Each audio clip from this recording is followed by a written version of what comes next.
actually just the start of your worries. What if you cannot return to work? How do you take care of your family if you're disabled? At Gelner Law Offices, we represent seriously injured people and understand their problem. We know how to get you fair compensation. We will work hard to make sure you get the money you deserve for your losses. Don't go it alone. If you're hurt in an accident, call us at 304-242-2900 or visit us at gelnerlaw.com. We'd like to help. How do you give hope to a child in the foster care system? It starts with your heart. That tug you feel in yours when you hear that children are waiting for a stable, loving voice to speak up for their best interests. And then it becomes your time. What started out as a feeling that maybe you could make a difference becomes the difference. Change a child's story. There is a child waiting for a volunteer like you. Learn how you can help at casaforchildren.org. Live and local conversation for the Ohio Valley continues shortly, here on the Watchdog Morning Show with Howard Monroe. Hey, I'm going to the kitchen. Can I grab you a Coors Light? Yeah, that sounds good.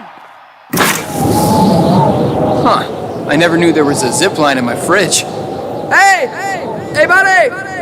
Yeah! You got 2 Coors Lights up there? You got it!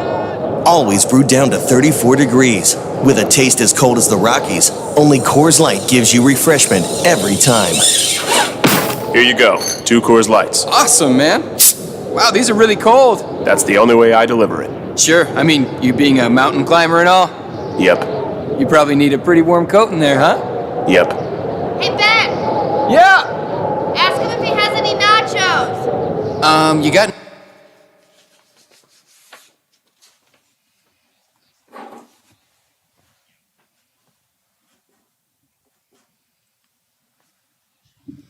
Okie dokie. Sounds good. Thank you.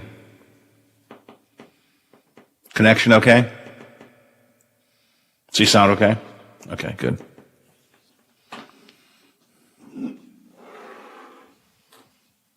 Okie dokie. Good.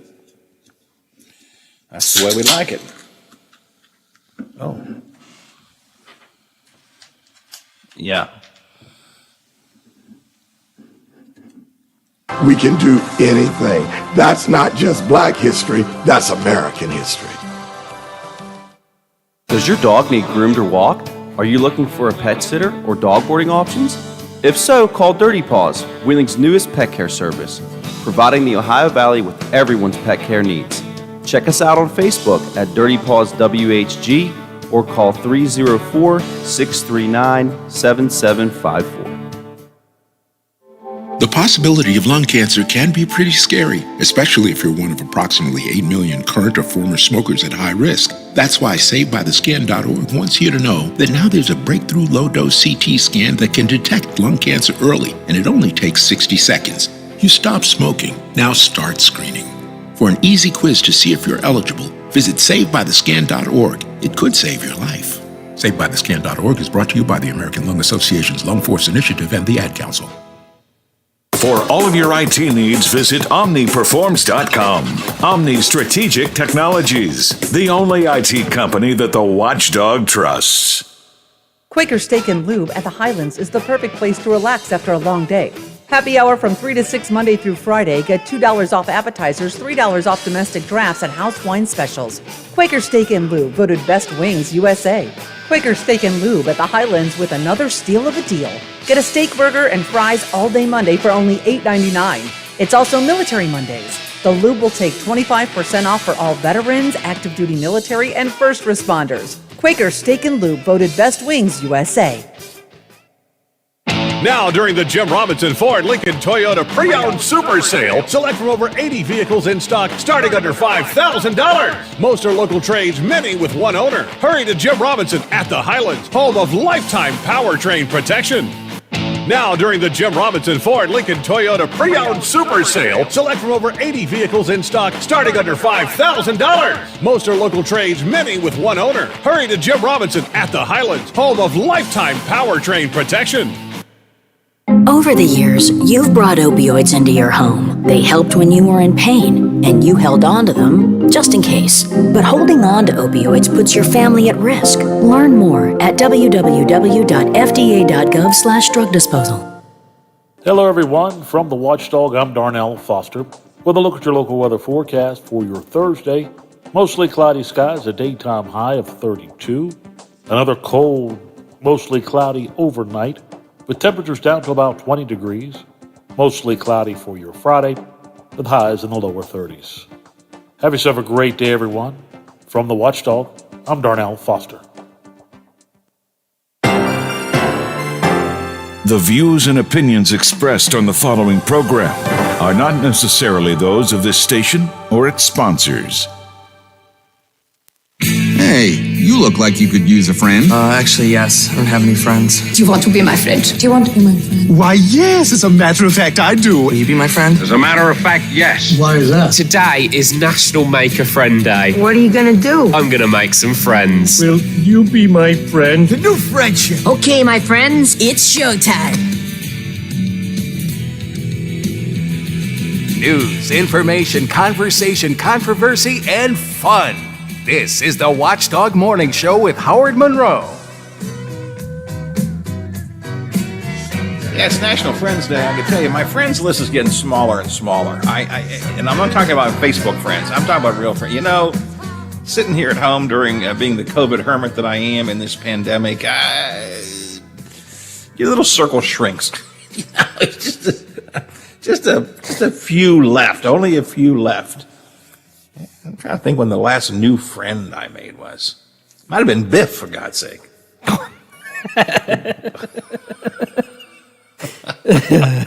That was like 5 years ago, 6 years ago. What's it been, Biffy? How long have we been together? 6 years? 5 years? I lose track of time.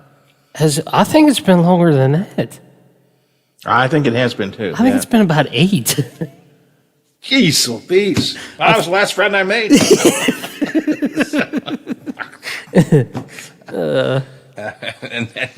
And they're dropping like flies. Some of them dying. That's not a good thing. Some of my best friends have passed away here recently. I'm not keen on that. Others, I just after a while you say, yeah, I didn't really need you in my life anyway. Anyway, National Friends Day. You are all my friends. You are all my friends. I want you to know that. Coming up today, we monitor the weather all morning with school delays, remote learning. Roads are still a little troublesome. More of that is left over from the heavy snow a couple of days ago. There is a little bit more snow coming down, still coming down a tad, so you want to be aware of that. But it will fade away during the day today. Unfortunately, it's coming back again. We have a couple more rounds of winter weather coming up over the next week or so. As expected, last night, Governor Justice called for income tax reduction and other tax shifting during his State of the State speech. I think personally it's a recipe for disaster. I have been talking to you about my thoughts on that subject, and we'll talk more about that. Other state leaders are praising the idea. We'll have coverage and conversation throughout the morning. We talked last hour to Lisa Zukoff, delegate from Marshall County, her concerns about that. In a minute here, I'm going to join with Josh Schwartz from the AFL-CIO about what the labor thoughts are on the governor's speech and what is being proposed and what they would like to see done this year. In Ohio, a bill is being introduced today into the legislature to allow virtual testimony because there's a lot of concern about people not being able to get into the State House in Ohio, as in West Virginia. And so they're introducing a bill today for a group of citizens organizations trying to be able to get virtual testimony into the State House. I want you to hear that because I think that has some reflection on West Virginia. More disturbing video from the Capitol insurrection played at Trump's impeachment trial yesterday. But as riveting and as emotional as it was and seemed to absolutely impact virtually all of the Senate jurors, it still seems unlikely that there's going to be much change among the GOP, anybody swaying to actually convict the president. We'll have continuing coverage. Some Valentine's Day stories throughout the morning this morning as well. Let's see, I made a mistake. I made an error last hour by just sort of joking about Bel Air and suggesting that it's only a shadow of what it used to be. And I firmly believe that. However, Lisa says, Howard, you had to know this is coming. I grew up in Bel Air. Now it's on. Okay. Listen, I don't mean to be. I didn't grow up in Bel Air. I grew up in Wheeling, but I mean, I worked for 20 years in Bel Air, radio station on top of the hill. It was my second home.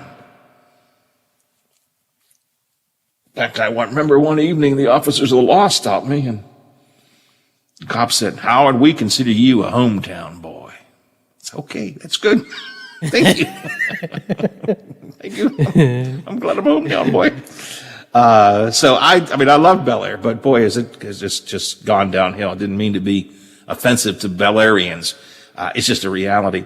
I was talking about the income tax, and I said, nobody moves because of the income tax. The income tax may be a factor, but not the factor. People don't move to Florida because there's no income tax. They move to Florida because there is sun and sand and beaches and good weather and golfing. And then also because there's no income tax. And I got a text from someone saying, "Well, that's not true, Howard. I have many people who moved to Florida partly because of the income tax." Partly is the key word there. Sure, absolutely.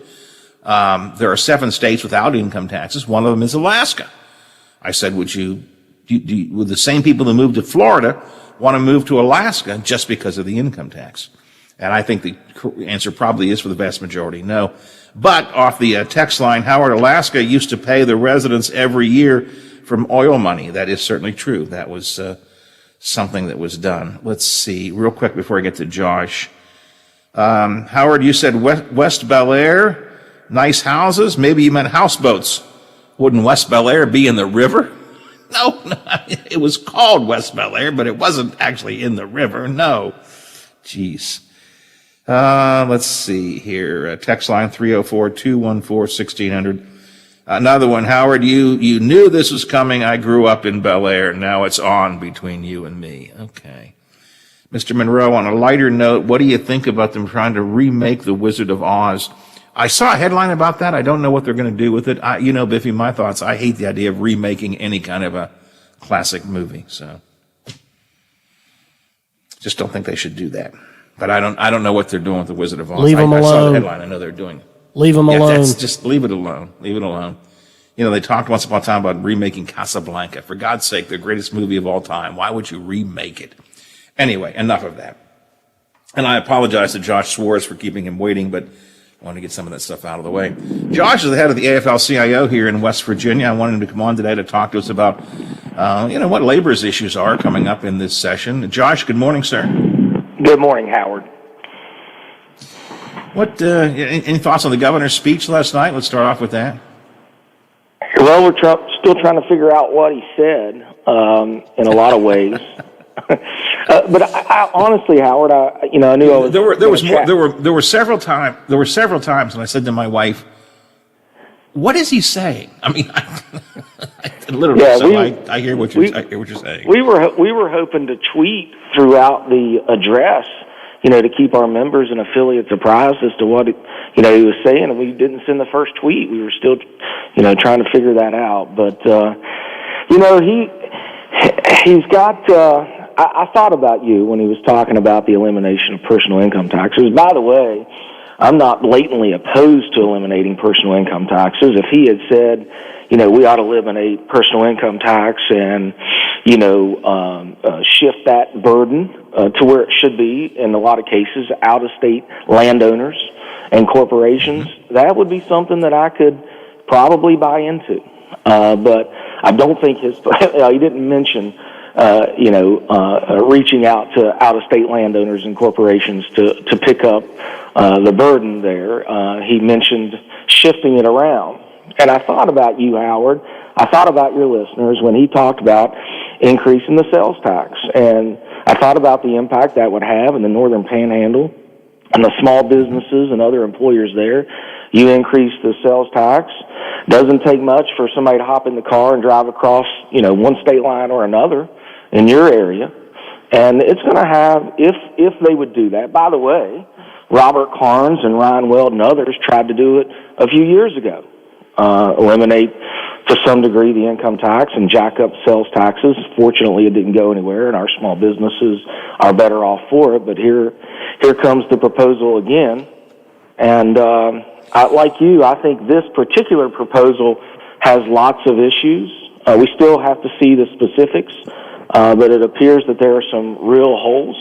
And once again, I'll reiterate, if his proposal would be a just proposal and putting what we think is a right or fair taxation on all these out-of-state landowners and corporations, instead of essentially giving them a free pass, put the burden on them to fill the big budget hole that would be blown if they eliminate the income tax, then, I think we have a good starting point. But didn't mention that, not going to mention it, in part because their agenda is driven by the out-of-state corporations.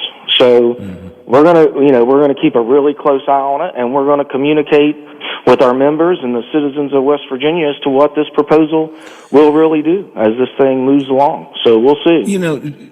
Josh, I look like you. I would love to not pay income tax, right? I mean, let's be honest about it. I don't want to pay it. I don't like. It's tax time. I'm going to have to write a check here soon to both the state and the federal government, probably. I mean, I don't like to pay income tax more than anybody else. It'd be nice not to have to. That'd be great. But taxes pay for certain things, and unless we can find a way to compensate for lack of income tax, it's 43% of our state budget.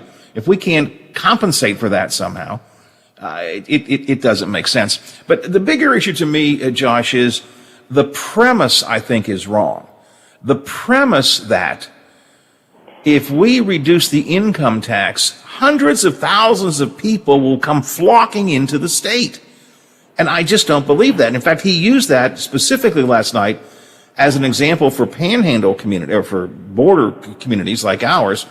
In the city of Wheeling, there's already a 1% city tax sales tax to begin with. So now you're going to raise it to 7% in the city of Wheeling, which is what it is. Another 1.5% would make it 8.5%. All you have to do is drive across the bridge into Ohio and get a better tax deal. And the governor said, well, that's true, but don't worry about that. Just think how many of those people are going to come moving into our state once we have no income tax. Well, I think the answer is zero. I mean, nobody moves just because of the income tax. They've used a similar premise since, for the last 5 or 6 years. They suggested that if they passed right to work, we would be the land of milk and honey, and corporations would be running over each other trying to move to West Virginia. Did that happen? No. They eliminated prevailing wage around the same time, and they said, yep, we're gonna be able to build 5 schools for the cost of 3 now that we've eliminated prevailing wage. Has that happened? No. In fact, the cost of building the school has actually gone up because the work has gotten a little shadier, and they've had to go back in and redo things. So this is a similar premise that they've used. It doesn't work.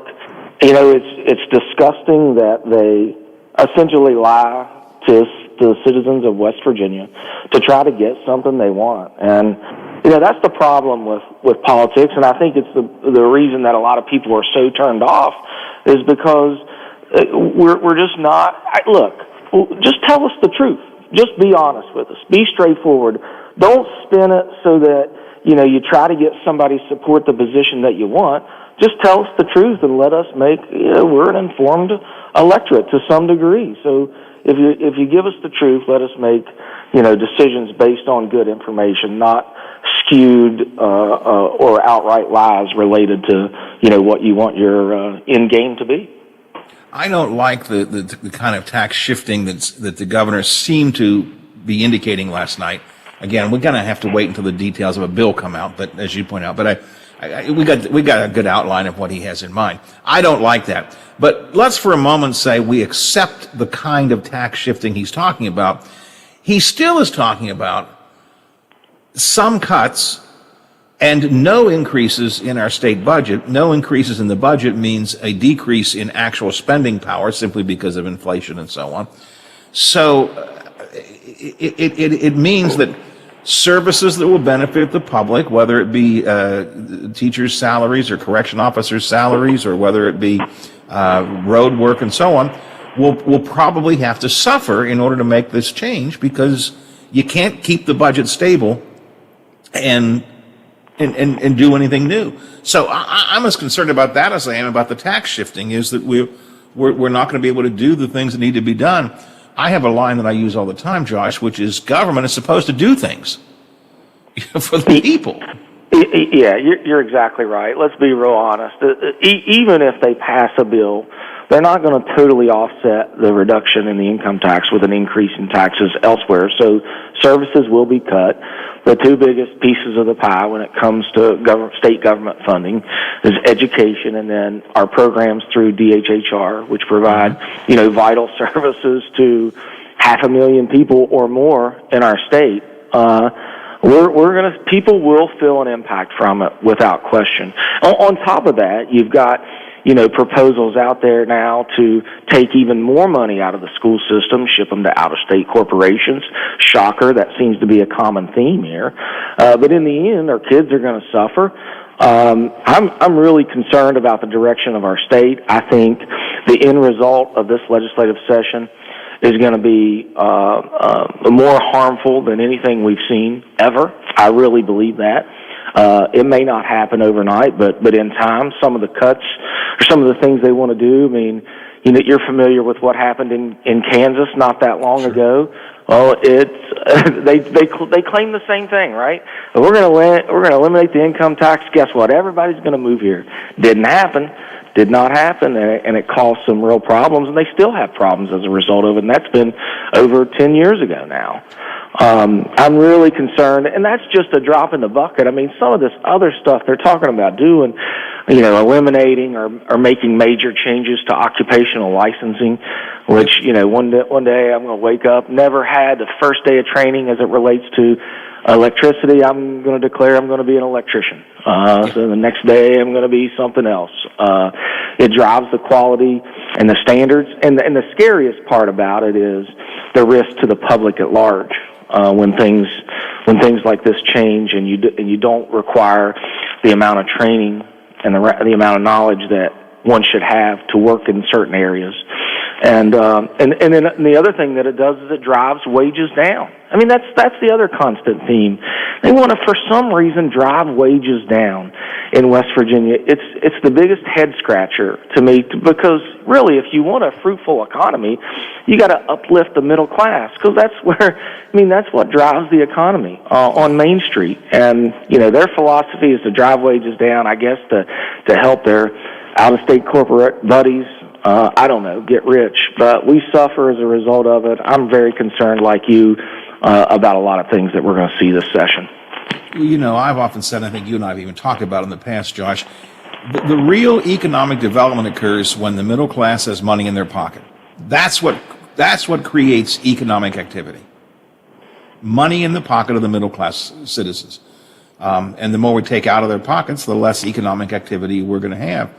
Now, businesses may be happy about it. They may get tax breaks, or they may be able to save on employees and bank some of that money for shareholders or what have you, but it doesn't help the general public, and it doesn't help the economy in general.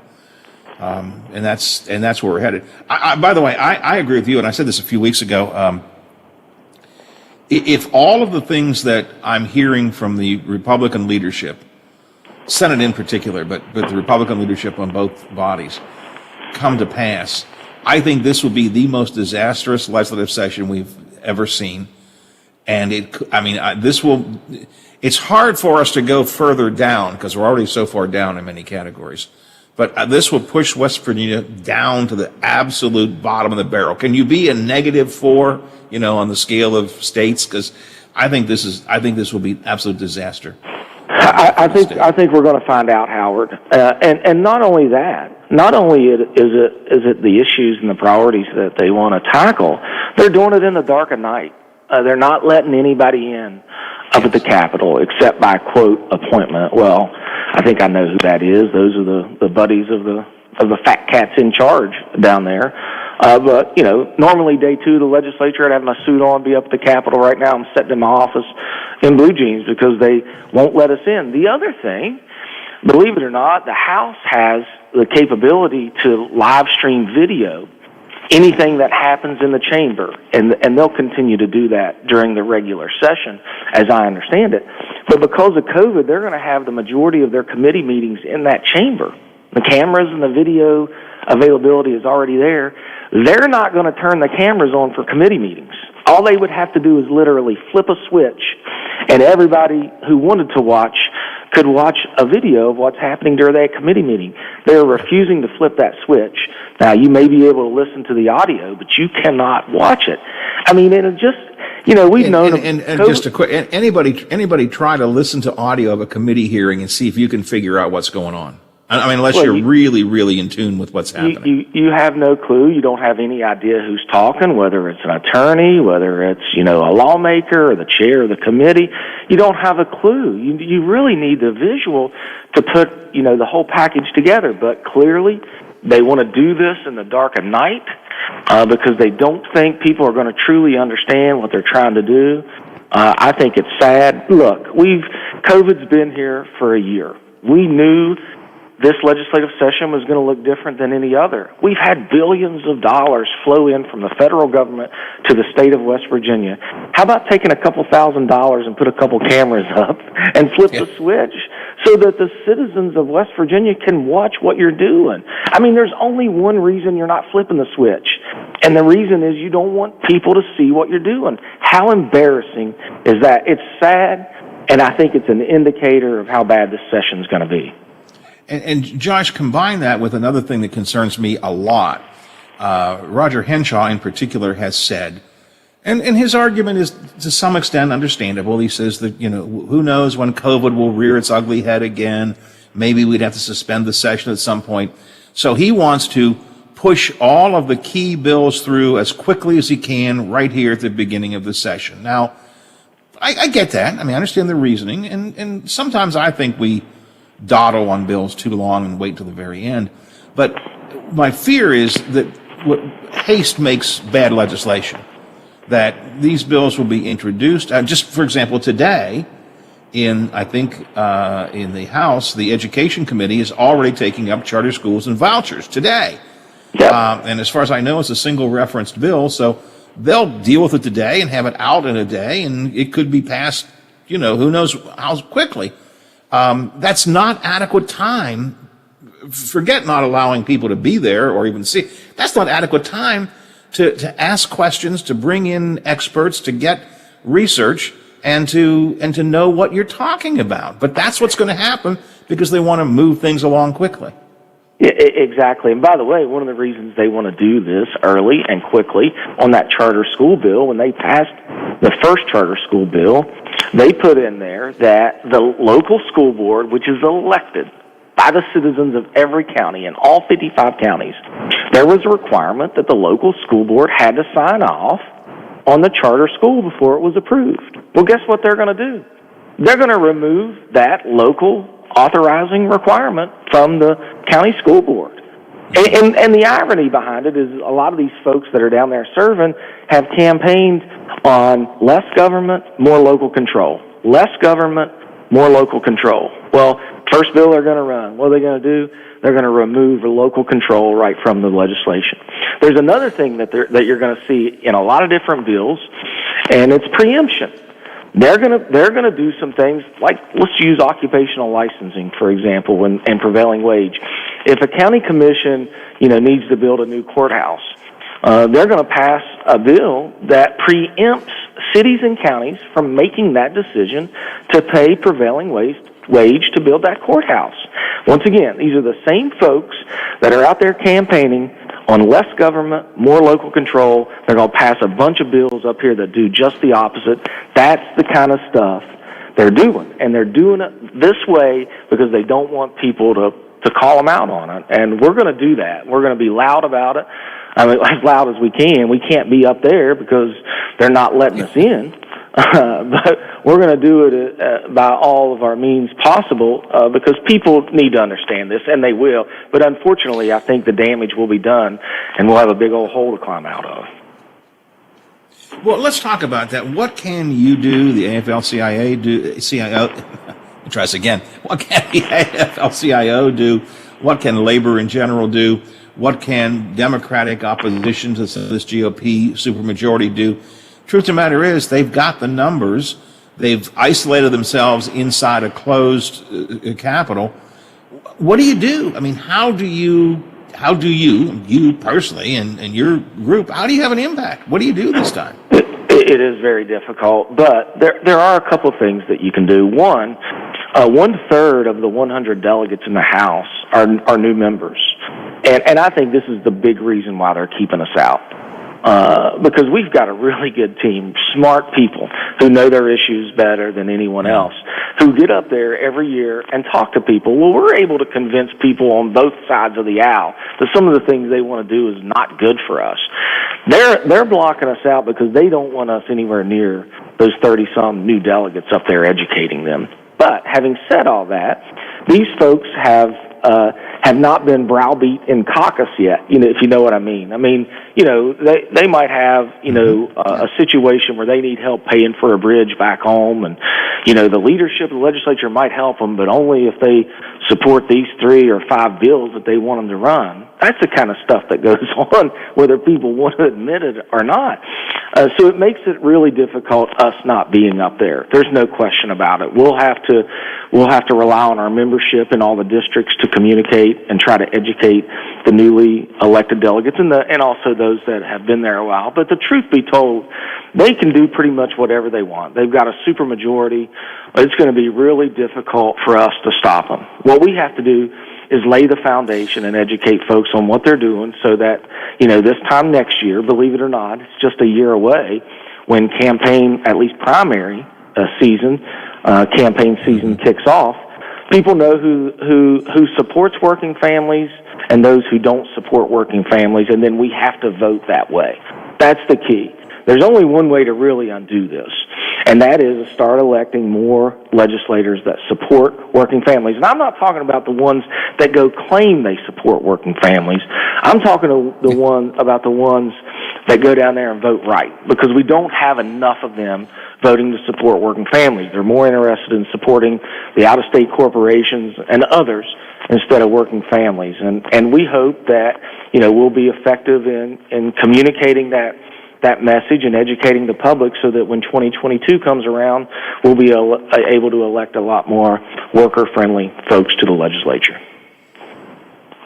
Well, I think that long-term meaning a year from now, I think that's a really good approach to take. The reality is that the only thing you can do when the numbers are against you is try to hope that there are people who will listen to the actual facts and reason and logic. That worked, for example, last year with the Greyhound racing bill, when the local delegates were able to lay some facts out and bring people to their side because the facts were successful. The problem is we've almost, I guess, have beaten this horse dead already, but the problem is this year, getting the facts out are going to be difficult. Getting the delegates and senators to listen to the reality, to the numbers, to the research, to the implications, to ramifications, it's just going to be very, very hard to do because of the way they're managing things. And again, I want to be clear. I get some of the idea of keeping the Capitol, isolated a bit, but there has to be some better way of doing this. Well, you mentioned at the beginning of this a piece of legislation they're introducing or maybe passing in Ohio. I don't know for sure, related to virtual testimony or virtual involvement. I mean, they could do that here without a piece of legislation. They could each chamber can adopt their own rules, and they can if they want. They chose not to, but they could have allowed people from both sides of a particular issue have a chance to answer questions and educate folks on the committee a little bit more. Look, like I said, 1/3 of those in the House are brand new. They've never sat in a committee room before. I mean, they don't understand this. They've got somebody saying, hey, I need you to go vote for this. And many times they don't even, to some degree, know what the bill does. So you're right. It's going to be really challenging. That's one of the reasons why we expect it to be the worst that we've seen, because we have a lot of times we can be successful because, we know our areas. In the building trades, they know their different crafts. Coal miners, look, nobody knows more and understands more about coal mine safety than a coal miner, right? Teachers, nobody knows more about what's going on in the classroom more than teachers, but they're keeping all those folks away from being able to educate people on these committees and in both chambers, and as a result of that, the information is going to get skewed. They're going to go behind closed doors. They're going to put real pressure on these people to vote a certain way, whether they want to or not, or they're going to lose their bridge or whatever bill they want to see get passed. And it's the most disgusting part about our process, and it's even worse when they're doing it in the dark of night. I have to move on, but I want to make one point which you just reminded me of, and we've been focused so much on some of these specific things that are coming out right now, like this income tax thing. When Craig Blair had his legislative look-ahead a couple weeks ago, and he listed all of the things they wanted to do, the Republican supermajority wanted to do, among them was removing the authority of the state school board and vesting that authority in the legislature. I mean, they're trying to pull all the power into themselves and taking away from those who are professionals or at least quasi-professionals in given fields. You know, no offense. Well, you know, I mean it offensively. I start saying no offense, but yes, offensively. The vast majority of legislators don't really understand the education system, what it is to be a teacher. Many of them do. There are teachers in the system, in the legislature, but they don't have the ability to make informed decisions. And if they won't listen to the teachers or the educators, the power shouldn't be vested in them. And that's one of the things he wants to do. Now, I think that requires a constitutional amendment, so they're going to talk about that. But still, it's this business, I forget the phrase you used earlier, but they're trying to pull all authority into themselves. And that's very scary. That's very scary. It really is. And, you know, it's supposed to be a citizen legislature. And it's just evolved into something that's not. And like I said, you know, they campaign on less government, more local control, and they're on the biggest power grab that the state's ever seen. It's really, really dangerous. And you know, our objective is to get people to pay attention, and that's difficult because of how polarizing, you know, the things are coming out of Washington, D.C. But I've said this on your show before. I say it all the time. You know, all the focus, it appears many times, is on what happens in Washington, D.C. and all the different chaos that exists there. But more times than not, what happens at the state and local level as it relates to government oftentimes has a far greater impact on our lives than what happens in Washington, D.C., yet all the focus is in D.C. We just got to get people paying more attention to what's happening here with our state legislature. Well, we're going to make an effort here to keep people informed as often as we can. We've been doing almost daily interviews, and we'll continue that conversation. And Josh, I suspect you and I will talk a good bit more over the course of this session, however long it actually is. So, but I appreciate your time with us this morning. I wanted to set the stage a bit, and I know we'll be talking again. Thanks for joining me today. Thank you, Howard, and just know you've got a friend in me, brother. All right, thanks a lot. Appreciate it. You have a great day. We'll talk soon. Okay, buddy. Bye-bye. Josh Schwartz, the AFL-CIO president, checking in this morning here on the Watchdog Morning Show. Agreeing with just about everything that I have been saying this morning, or I'm agreeing with what he's saying, or whatever. Scary stuff is about to happen. And I don't know how you prevent it. The GOP has the numbers, and that in itself is bad, but you can make arguments, but only if you can make the arguments. And without the ability to bring in significant testimony, without the ability for those who have a vested interest to show up and to listen and to be heard, it's going to be very, very difficult. And throw in the fact that they want to move this very quickly. I get very nervous anytime anybody talks about wanting to do it very quickly, very quickly. Why do you want to do it quickly? Well, that way people can pay attention. That's the way I look at it. Maybe I'm wrong. All right, way behind time. What I'm not quick about is getting to my newscast. So let's get a newscast in here and a couple of pieces of business. I want to get to this story out of Ohio because it's a bill they're going to introduce today for virtual testimony at the State House in Columbus, which I think ties into West Virginia as well. And Bob Westfall should join us from the Big 7 for Ohio Valley headlines from Channel 7. So let's check in with Metro News right now. The Metro News Update is brought to you by Thomas Auto Centers, Mall Road, St. Clairsville. Get the best deal at Thomas Auto Centers.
And 2 at home, 7-5 on the road. They are 18-7 overall, top record in the Eastern Conference. For vsin.com, I'm Mike Sennett on the Watchdog. Hello, everyone. From the Watchdog, I'm Darnell Foster with a look at your local weather forecast for your Thursday. Mostly cloudy skies, a daytime high of 32. Another cold, mostly cloudy overnight with temperatures down to about 20 degrees. Mostly cloudy for your Friday, with highs in the lower 30s. Have yourself a great day, everyone. From the Watchdog, I'm Darnell Foster. Follow us on Facebook for the latest news, show updates, podcasts, alerts, and live video streams from the Valley's only network dedicated to local, community-driven talk radio, The Watchdog. Give us a call and tell us what you're thinking. Locally, 304-214-1600. Out of the area, toll free, 866-514-1600 or 304-232-8255. The Valley's most interesting conversations continue now on the Watchdog Morning Show with Howard Monroe, brought to you in part by Wheeling Hospital. Still 20 degrees at the Wheeling, Ohio County Airport. Feels like 10 with an 8-mile-an-hour wind blowing around out there. 20 at the airport, 20 at my home studios in Elm Grove, 20 at the Robinson Auto Group Studios downtown Wheeling in the heart of the Ohio Valley. Bob Westphal coming up a minute or two to bring us up to speed on what's happening at WTRF today. I want to take a minute to talk about this hearing that, or this bill being introduced today in Ohio, where the legislature is being encouraged to allow virtual testimony to be presented at the State House for those who are concerned about COVID. It's a little different than in West Virginia. You can get to the State House, I think, but many people are concerned about going because of COVID. So Ohio lawmakers will hear more today about a bill that would allow virtual testimony at the State House. Our reporter Mary Showerman has details.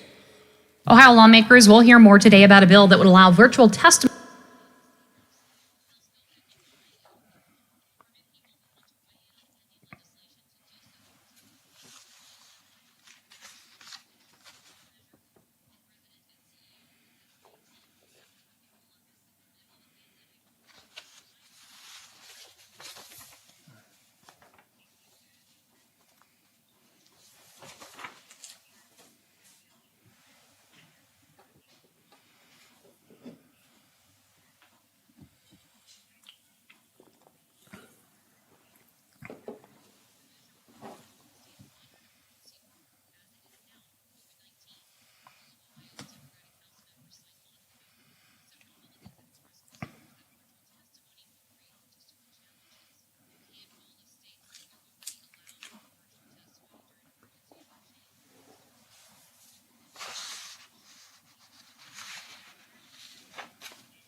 Covering indoors and public locations.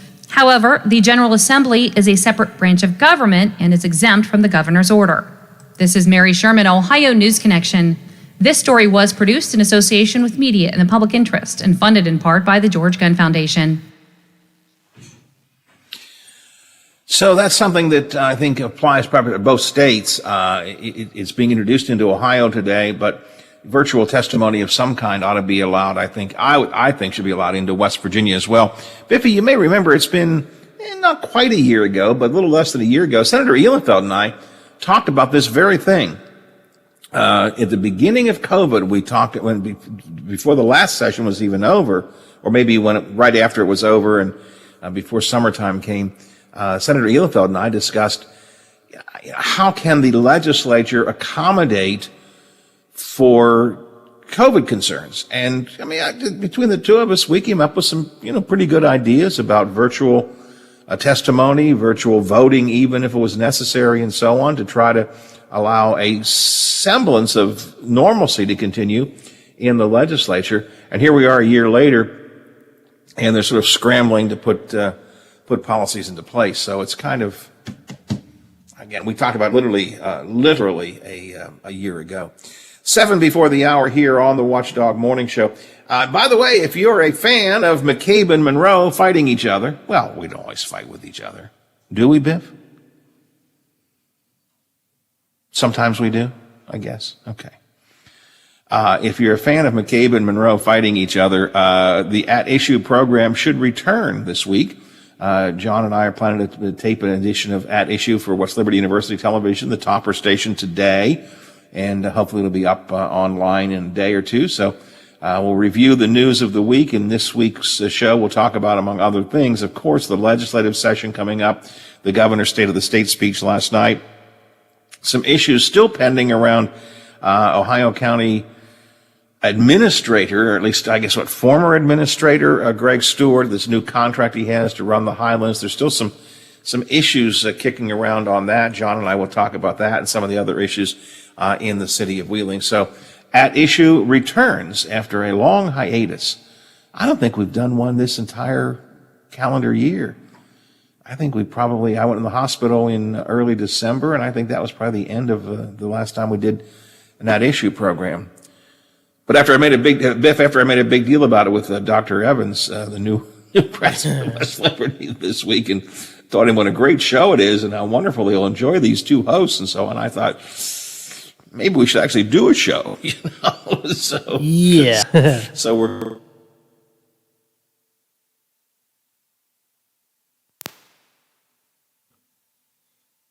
Okay, and as we wait for Howard to come back, we'll go over to Bob Westfall from Channel 7. Hey, Bob, how are you? Good. How's Howard's decided to leave us, huh? I think he did for a quick second. There he is. I came back. I don't know. I think the governor is going after me for my comments today. The governor's trying to knock me off the air today after some things I've been saying. Too late, Howard. You know what? It's the Bob and Biff show now. No, go for it, guys. Bob, are you at home today again, or did you go to the office today? I'll probably be home this morning, and then I'm going to try and make it in this afternoon. Yeah, we got just enough snow, but where I live and the fact that they're not plowing as regular as they used to, it's kind of making it difficult to get literally down off the hill. So I'm just waiting for a plow truck to come through so I can get down off of here.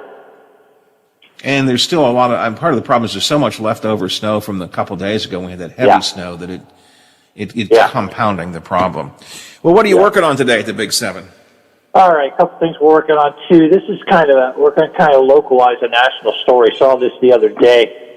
Young man, mother is a well-known television news chat person. I'm drawing a blank on her name, but anyway, her son, 16-year-old son, was able to buy drugs through a social media chat app.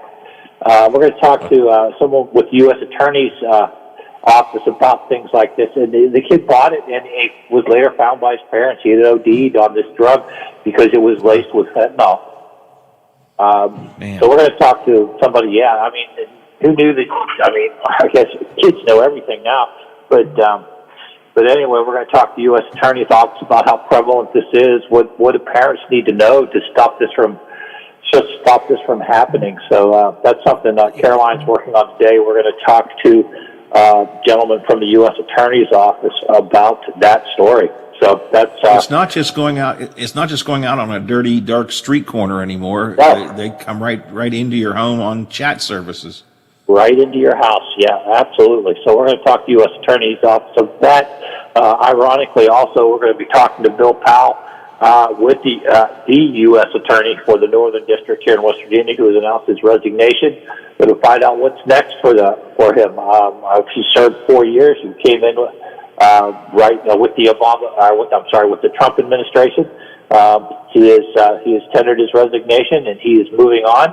So we're going to sit down, talk to him, and see what is next for Mr. Powell, who's been, like I said, been U.S. Attorney here in Northern since 2017. Yep. A couple other things we're working on. Grandview Park. Grandview Park's got a new partnership down there. They're also adding a trailer park. We're going to find out some of these new renovations, these new expansions. Grandview Park, in the last few years, has literally exploded in some of the things they're doing down there. One of the new staycations, one of the great new staycations in the Northern Panhandle. So we're going to go down and check that out this afternoon, see what they're adding. And then, of course, Catherine's got her Healthcare Hero. That's a project we're doing. That's one of her babies. We're spotlighting people at area hospitals who are quite simply healthcare heroes that have been working through the pandemic, long hours. Obviously they worry about their family. They worry about taking things back to their family. So this is our first one. It airs tonight at 6:00, and this is something that Catherine is a labor of love for Catherine. So I can't wait to see that. So that's something we're working on. And one final thing is we're working on candle safety. Now I know, Howard, you like to put a lot of candles out and make it really romantic for Valentine's Day. That's right. But let's be careful because fire departments across the United States respond to 7,600 fires a year started by candles. Oh, wow. So, tone it down a little bit this year. I'll cut my candles down. I know Chief Helms has ladder 4 on a standby for your birthday parties. Bob, I got to run. People can check you out at noon, 5, 6, 10, 11, 5:30 statewide show, and always at WTRF.com or on your Facebook page. And we will talk to you tomorrow to wrap up the week. Thanks a lot, my friend. All right, talk to you tomorrow. Talk to you later. It's 10 o'clock. I got to go. You back with me tomorrow, Biffy? Back to close out the week. We'll keep on doing it till we get it right. That could be a long time. Indeed. ABC News is already in progress.